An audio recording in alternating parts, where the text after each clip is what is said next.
नाहीये, युद्ध तुम्ही सुरू केलेत पण त्याचा शेवट आम्ही करू, असा एक वेगळाच विश्वास इराणनं त्यांच्या या धमकीतून व्यक्त केलेला आहे.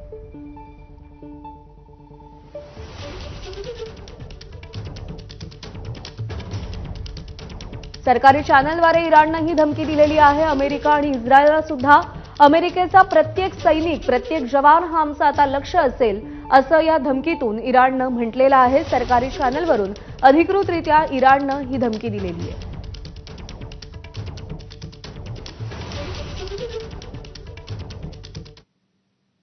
तर 2 तळांवरती अणुबॉम्ब किंवा अणुऊर्जेसाठी युरेनियमचं संशोधन केलं जात होतं. इस्फहानच्या आण्विक तळांवरती युरेनियमचा मोठा साठा होता. फोर्डो आण्विक तळ जमिनीमध्ये 90 मीटर खोल अंतरावर होतं. इराणच्या खोलवरच्या तळांवर हल्ले करण्यास इस्रायल असमर्थ होता.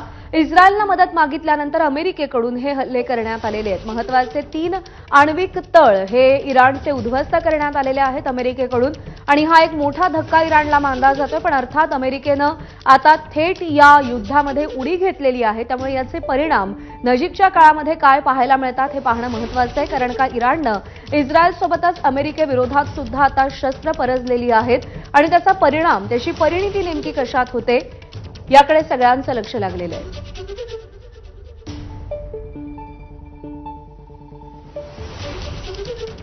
इराणकडे अण्वस्त्र असू नयेत असा एक सूर आळवला जात होता. G7 देशांच्या बैठकीत सुद्धा अशा प्रकारे मतप्रवाह निर्माण झालेला होता, आणि त्यानंतर आता हे हल्ले झालेले.